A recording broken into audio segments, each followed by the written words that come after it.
ఆంధ్రప్రదేశ్లో లిక్కర్ స్కామ్కి సంబంధించి కీలక పరిణామం చోటు చేస్తుందనే చెప్పాలి. గత 2 రోజుల క్రితం ఏదైతే చూసుకుంటే కేంద్ర ప్రభుత్వ రంగ సంస్థ అయినటువంటి ఈడీ ఆంధ్రప్రదేశ్లో జరిగినటువంటి లిక్కర్ స్కామ్కి సంబంధించినటువంటి పూర్తి వివరాలు సమర్పించాల్సిందిగా ఆంధ్రప్రదేశ్ పోలీసులకి లేఖ రాయడం జరిగింది. అయితే ఈడీ ఎంటర్ అవ్వడంతో ఈ యొక్క కేసు ఏ విధంగా మలుపు తిరగబోతోంది, ఇవన్నీ కూడా తెలుసుకునే ప్రయత్నం చేద్దాం. మనతో ఉన్నారు ప్రముఖ రాజకీయ విశ్లేషకులు రాయేష్ అప్సాని గారు. సార్ నమస్కారం అండి. సార్, ఆంధ్రప్రదేశ్ లిక్కర్ స్కాము దేశవ్యాప్తంగా సంచలనం సృష్టించబోతుందని చెప్పేసి ఆంధ్రప్రదేశ్లో ఉన్నటువంటి పోలీసులు కావచ్చు, రాజకీయ నాయకులు ఇప్పటికే దీనికి సంబంధించిన వాస్తవాలన్నీ కూడా ప్రజల ముందు ఉంచారు. అయితే దీనికి సంబంధించి కేంద్ర ప్రభుత్వ సంస్థలు ఎప్పుడు ఎంటర్ అవుతాయని ఇప్పటి వరకు అనేక మంది ఎదురు చూస్తున్నారు, రాష్ట్ర ప్రజలు, రాజకీయ నాయకులు కూడా. ఒక్కసారిగా నిన్నటి రోజున ఏదైతే ఈడీ దీనికి సంబంధించి పూర్తి వివరాలు చెప్పాల్సిందిగా పోలీసుల్ని యొక్క లేఖ రాయడంతో అందరూ ఒక్కసారిగా ఆశ్చర్యపోయారు. అయితే మరికొంతమందిలో ఉన్న అభిప్రాయం ఏంటంటే, ఇప్పటివరకు జగన్మోహన్ రెడ్డి గారికి సంబంధించి అనేక పదుల సంఖ్యలో కేసులు సిబిఐ నుంచి, ఈడీ నుంచి ఉన్నాయి. ఆ కేసు పురోగతి ఏ విధంగా ఉందో రాష్ట్ర ప్రజలందరూ కూడా చూస్తున్నారు. ఇప్పుడు మరొకసారి ఈడీ కేసులు ఎంటర్ అవడం ద్వారా గతంలో కేసుల మాదిరిగానే ఇది కూడా నీరుగార్చే అవకాశాలు ఉన్నాయని చెప్పేసి కొంతమందిలో ఈ యొక్క భిన్న అభిప్రాయాలు అయితే వ్యక్తం అవుతున్నాయి.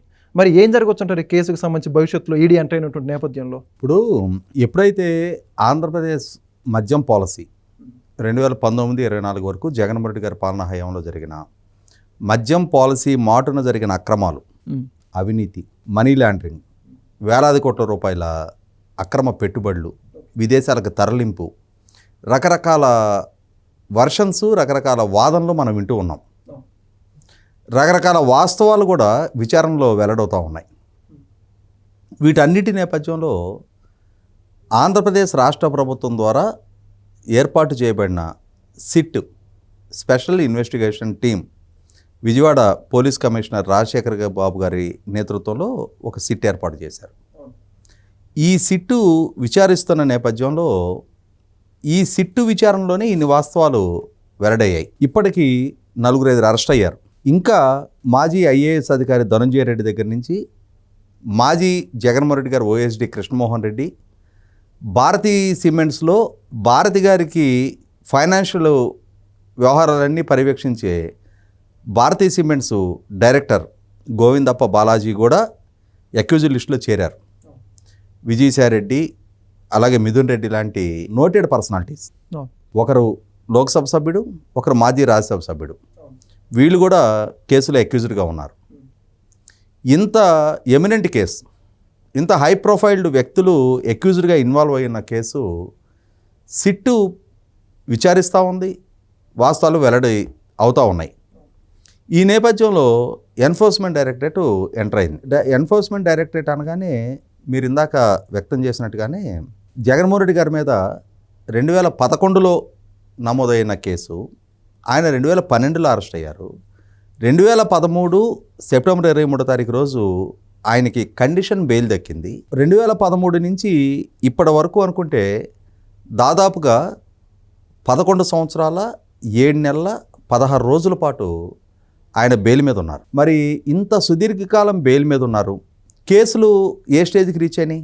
ఇప్పటి వరకు ట్రయల్ స్టేజ్కి కూడా రాలా, అంటే విచారణ స్టేజ్కి కూడా ఇప్పటిదాకా రాలా. ఇప్పటికి ఇంకా సిబిఐ కోర్టులో 130 వరకు quash and discharge petitions file అయ్యి ఉంటే వాటి విచారణ కొలిక్కి రాలా.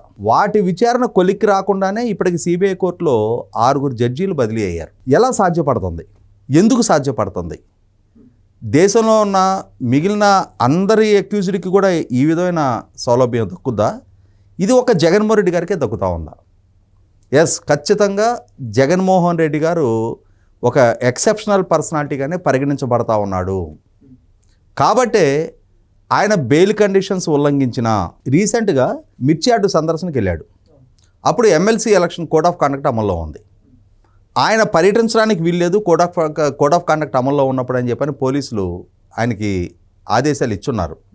అయినా కోడ్ ఆఫ్ కండక్ట్ ఉల్లంఘించి ఆయన మిర్చియార్డు పర్యటనకు వచ్చాడు. ఒక కండిషన్ బెయిల్లో ఉన్న అక్యూజ్డ్ చట్ట ఉల్లంఘనకి పదే పాల్పడుతూ ఉన్నప్పుడు డ్యూటీలో ఉన్న పోలీసు అధికారులని బట్టలు ఉడదీస్తా అని చెప్పి అంటున్నాడు. మీ సంగతి తేలుస్తా నేను మళ్ళీ అధికారంలోకి వచ్చిన తర్వాత అంటున్నాడు. వల్లభనేని వంశీ కేసు విచారిస్తున్న ఇన్స్పెక్టర్ని ఉద్దేశించి అదే మాట్లాడుతున్నాడు. 7 సముద్రాల అవతల ఉన్నా, నువ్వు రిటైర్ అయినా నేను ఈడ్చుకొస్తా అంటున్నాడు. అంటే డ్యూటీ చేస్తున్న అధికారుల మోరాలిటీ దెబ్బతీసే ప్రయత్నం చేస్తున్నాడు. ఇన్ని బరితెగింపులకు ఆయన పాల్పడుతున్నా సరే సిబిఐ ఎందుకని ఆయన బెయిల్ రద్దు గురించి ప్రయత్నం చేయటం వల్ల బెయిల్ కండిషన్స్ వైలేషనే కదా. బెయిల్ తీసుకునేటప్పుడు ఏం చెప్పావు? చట్టానికి లోబడి విచారణకు సహకరిస్తూ విచారణ ప్రభావితం చేయకుండా సాక్షుల్ని ప్రలోభ పెట్టకుండా నేనేదో పద్ధతిగా నా మానాన్ని నేను బతుకుతానని చెప్పని బెయిల్ తెచ్చుకున్నావు. కానీ వాళ్ళు నువ్వేం చేస్తున్నావు? విచారణాధికారులని విచారణ సంస్థలను బెదిరిస్తున్నావు. ఇదొక్కటి చాలు ఆయన బెయిల్ రద్దు చేయడానికి. అయినా సరే సిబిఐ నుంచి ఆ ప్రయత్నం జరగటంలా దశాబ్ద కాలం పైగా బెయిల్ మీద ఉంటున్నాడు. 3,500కు పైగా కేసు నుంచి వాయిదాలు తీసుకున్నాడు. ముఖ్యమంత్రి హోదాను అడ్డుపెట్టి వ్యక్తిగత హాజరు నుంచి మినహాయింపు పొందాడు. మరి ఇవాళ మే 9లో ఉన్నాం. ఇంకొక 4 రోజులుంటే మే 13 ఎన్నికలు జరిగే సంవత్సరం. జూన్ 4 ఆయన ఎన్నికల్లో ఓడిపోయాడు. అంటే ఇంకొక నెల గడిస్తే నెల లోపు ఆయన ముఖ్యమంత్రి పదవి నుంచి దిగిపోయి సంవత్సరం. మరి ఇప్పుడు ముఖ్యమంత్రి కాదే. ఆ రోజు ముఖ్యమంత్రి విధుల నిర్వహణ అని సాగు పెట్టి వ్యక్తిగత హాజరు నుంచి మినహాయింపు పొందావు. ఇవాళ ఎందుకు వ్యక్తిగతంగా హాజరు కావట్లేదు కేసులకి? వ్యక్తిగతంగా హాజరై తీరాలి అని చెప్పని సిబిఐ ఎందుకు పట్టుబట్టడంలా? ఇవన్నీ ప్రజల అనుమానాలు ఉన్నాయి. సిబిఐ ఈడీ కేసులు జగన్మోహన్ రెడ్డిని భయపెట్టకపోగా ఇన్ని కేసులు తల మీద ఉన్నప్పుడు పద్ధతిగా చట్టానికి లోబడి ఉండాల్సిన వ్యక్తి లోబడి కాకుండా చట్టాన్ని ధిక్కరిస్తూ చట్టాన్ని శాసించే స్థాయిలో అతని వ్యవహార శైలి ఉంటుంది. ఈ నేపథ్యంలో ఇప్పుడు ఈ మద్యం కుంభకోణం వ్యవహారంలో కూడా ఈ ఎన్ఫోర్స్మెంట్ డైరెక్టరేట్ ఇన్వాల్వ్ అవుతుంది అనగానే రకరకాల అనుమానాలు వ్యక్తం అవుతున్నది వాస్తవం. అయితే ఇక్కడ గమనించుకోవాల్సింది ఏంటి అంటే ఇదే సిబిఐ, ఇదే ఎన్ఫోర్స్మెంట్ డైరెక్టరేట్ ఢిల్లీ మద్యం కుంభకోణం ఇష్యూని హ్యాండిల్ చేశారు. అక్కడ ఢిల్లీ మద్యం కుంభకోణంలో అక్కడ తప్పు చేసిన అరవింద్ కేజ్రీవాల్ గారిని ముఖ్యమంత్రి హోదాలో ఉన్న నాయకుడిని అరెస్ట్ చేశారు. అలాగే అదే ఢిల్లీ మద్యం కుంభకోణం కేసులో ఆ కేసులో ఇన్వాల్వ్ అయి ఉన్న చాలామంది చాలా రంగాలకు సంబంధించిన ప్రముఖులను అరెస్ట్ చేశారు.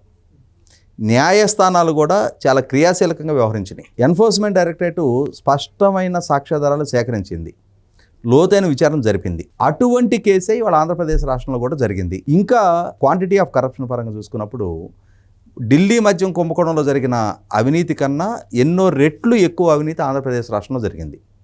ఎన్నో వేల కోట్ల రూపాయల అక్రమ లావాదేవీలు జరిగాయి. ఎన్నో వేల కోట్ల రూపాయల నగదు విదేశాలకి తరలింపబడింది అని చెప్పని విచారణలో నిర్ధారణ అవుతూ ఉంది. ఇటువంటప్పుడు లోతైన విచారణ జరిపే అధికారం ఎన్ఫోర్స్మెంట్ డైరెక్టరేట్కి మాత్రమే ఉంది. ఇవాళ సిట్టుకి కొన్ని పరిమితులు ఉన్నాయి. ఆ పరిమితులు ఆంధ్రప్రదేశ్ రాష్ట్ర పోలీసుల ద్వారా జరిపే విచారణ ఇవాళ తెలంగాణలో ఎవరైనా అరెస్ట్ చేయాలి అని అంటే మొట్టమొదటి తెలంగాణ పోలీసుల సహకారం తీసుకోవాలి. అదే సందర్భంలో ఈ మనీ లాండరింగ్ సంబంధించి విదేశాల్లో జరిగే కార్యకలాపాలకు సంబంధించి విదేశాల్లో జరిగిన పెట్టుబడులకు సంబంధించి వివిధ కార్పొరేట్ సంస్థలు దొంగ కార్పొరేట్ సంస్థలు పేరిట సృష్టించబడ్డ కంపెనీల్లో పెట్టిన పెట్టుబడులు వీటన్నిటి గురించి నిర్ధారణ చేసుకునే పరిజ్ఞానం సిట్టుకు ఉండదు. అది స్పెషలైజ్డ్ ఇన్వెస్టిగేటింగ్ ఏజెన్సీ ఎన్ఫోర్స్మెంట్ డైరెక్టరేటే చేయాలి. కాబట్టి ఇక్కడ ఏంటంటే ఢిల్లీ మద్యం కుంభకోణం విచారించి కళ్ళ ముందు కనిపిస్తా ఉన్న నేపథ్యంలో అక్కడ ముద్దాయిలుగా ఉన్న వాళ్ళందరినీ అరెస్టులు చేసి ఆంధ్రప్రదేశ్ రాష్ట్రంలో ఇక్కడ జగన్మోహన్ రెడ్డి అక్యూజ్డ్గా ఉంటాడనో ఆయన అన్యాయులు అక్యూజ్డ్గా ఉంటారో అని చెప్పని ఆయన ప్రభుత్వంలో జరిగింది కదా అని చెప్పని ఇక్కడ ఎక్స్క్యూజ్ చేయడానికి వీల్లేదు. అలా చేసినప్పుడు ఈడీ తన క్రెడిబిలిటీ తానే కోల్పోతుంది. కాబట్టి జగన్మోహన్ రెడ్డి కోసం జాతీయ విచారణ సంస్థ తన క్రెడిబిలిటీ గత కేసులు వేరు. ఇవాళ కళ్ళ ముందు ఢిల్లీ మద్యం కుంభకోణం ఆరోపణ కనిపిస్తూ ఉన్నప్పుడు అందులో చర్యలు కళ్ళ ముందు కనిపిస్తూ ఉన్నప్పుడు అందులో అక్యూజ్డ్గా ఉన్నవాళ్ళు ఈ రోజుకి కేసు విచారణలు ఎదుర్కొంటూ ఉన్నప్పుడు ఇప్పటికిప్పుడు ఆంధ్రప్రదేశ్ రాష్ట్ర మద్యం కుంభకోణం విషయంలో భిన్నంగా వ్యవహరించడానికి ఆస్కారం లేదు. అయితే ఇక్కడ గమనించుకోవాల్సింది కూడా ఏంటి అంటే ఈడీ తనకు తాను వచ్చిందా లేదు ఆంధ్రప్రదేశ్ రాష్ట్ర ప్రభుత్వం సంకల్పించిందా? ఇది చాలా కీలకం. సిట్టు పరిధి గురించి ప్రభుత్వానికి అవగాహన ఉంది. సిట్టుకు కూడా తెలుసు ఏ స్థాయి వరకు తాను విచారణ చేయగలుగుతుంది, తాను ఈ కేసులో ఒక ప్లాట్ఫామ్ బిల్డప్ చేయగలుగుతుంది. అంతకు మించి విదేశాలకు సంబంధించిన వ్యవహారాలు, పెట్టుబడులకు సంబంధించిన వ్యవహారాలు, కార్పొరేట్ కంపెనీలకు సంబంధించిన లావాదేవీలు, నల్ల డబ్బుకు సంబంధించిన వ్యవహారాలు, మనీ లాండరింగ్కి సంబంధించిన వ్యవహారాలు నిగ్గుదేల్చాలి అని అంటే తన పరిధిలో సాధ్యం కాదు. అంతటి విస్తృత అధికారాలు తనకు ఉండవు. కాబట్టే ఈడీ లాంటి జాతీయ దర్యాప్తు సంస్థ అంటే అటువంటి కేసులు విచారణ చేయటం కోసం ఏర్పాటు చేయబడ్డ సంస్థ తానే ఎంటర్ కావాలి. అలా ఎంటర్ కావడానికి రాష్ట్ర ప్రభుత్వం ఏం చేసింది?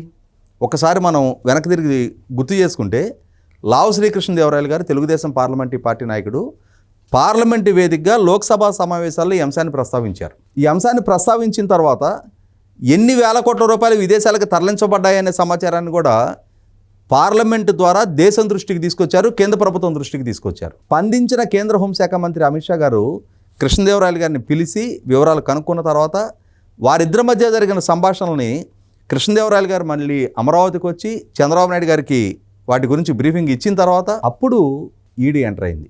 అంటే రాష్ట్ర ప్రభుత్వం కోరుకున్నదే కేంద్ర ప్రభుత్వం కూడా స్పందించింది. ఎస్, మీరు ప్రజలు అనుమానిస్తున్నట్టు, తెలుగుదేశం శ్రేణులు అనుమానిస్తున్నట్టు గతంలో కొందరి ఆశీస్సులతోటే జగన్మోహన్ రెడ్డి బెయిల్ రద్దు గురించి సిబిఐ పట్టుబట్టలేంది వాస్తవమే. కానీ అది గతం గతహ. ఇది ఫ్రెష్ కేస్. ఈ కేసు కోల్డ్ స్టోరేజ్లో పెట్టి జగన్మోహన్ రెడ్డిని ఇప్పుడు కాపాడాల్సిన నెక్స్ట్ కేంద్ర ప్రభుత్వంలో ఉన్న పెద్దలకు కూడా లేదు. ఎందుకంటే ఇవాళ కేంద్ర పెద్దలు బోర్డర్లో పాకిస్తాన్తో యుద్ధ వాతావరణంలో తనమూలకులై ఉన్నారు. దేశ ప్రతిష్ట, దేశాన్ని కాపాడి 140 కోట్ల ప్రజల భవిష్యత్తు వాళ్ళ చేతిలో ఉంది. ఇవాళ శత్రువుతోటి యుద్ధం చేస్తూ ఉన్న సందర్భంలో జగన్మోహన్ రెడ్డి లాంటి ఒక టెయింటెడ్ పాలిటీషియన్ తోటి అంటగాగి అతన్ని కాపాడి తమ క్రెడిబిలిటీ దెబ్బతీసుకోవడానికి ఇవాళ కేంద్రంలో ఉన్న పాలకులు వాళ్ళు సిద్ధంగా ఉండరు. ఇటువంటి సందర్భంలో ఖచ్చితంగా ఇప్పుడు సిట్ ద్వారా నిర్ధారణ అయిన వాస్తవాలకి ఎన్ఫోర్స్మెంట్ డైరెక్టరేట్ ద్వారా మరింత బలం చేకూర్చే స్థాయిలోనే విచారణ జరగటం ఖాయం.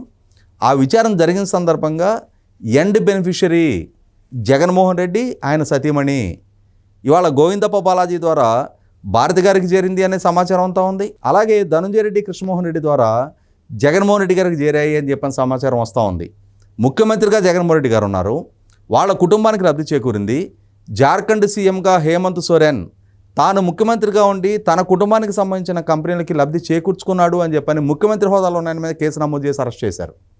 అటువంటిప్పుడు ఇవాళ ముఖ్యమంత్రిగా జగన్మోహన్ రెడ్డి ఉండి ఆయన ప్రభుత్వం తీసుకున్న పాలసీలో ఇన్ని వేల కోట్ల రూపాయల అవినీతి జరిగింది అని చెప్పి నిర్ధారణ అవుతూ ఉన్నప్పుడు ఆ అవినీతి సొమ్ము ఎన్ని లేయర్లైనా సరే అంతిమంగా చేరింది జగన్మోహన్ రెడ్డికి అని చెప్పి నిర్ధారణ అవుతూ ఉన్నప్పుడు 100కి 100 పాళ్ళు కేజ్రీవాల్ గారిని ఏ ఈడీ అరెస్ట్ చేసిందో అదే ఈడీ జగన్మోహన్ రెడ్డిని, ఆయన అనుయాయులను కూడా అరెస్ట్ చేయటం ఖాయం. వాళ్ళు చేసిన అవినీతిని, వాళ్ళ ద్వారా జరిగిన మనీ లాండరింగ్ని దేశం ముందు, ప్రపంచం ముందు ఎక్స్పోజ్ చేయటం ఖాయం. కాబట్టి గతంలో జరిగిన అనుభవాల దృష్ట్యా ఈడీ మీద ప్రతి సందర్భంలో అనుమానించాల్సిన నెక్స్ట్ లేదు. ఇప్పుడు ఈ కేసు ఆంధ్రప్రదేశ్ రాష్ట్ర ప్రభుత్వ అభీష్టం మేరకే ఎన్ఫోర్స్మెంట్ డైరెక్టరేట్కి అప్పజెప్పబడింది అనేది వాస్తవం. Thank you sir. Please subscribe to Leo News for more videos.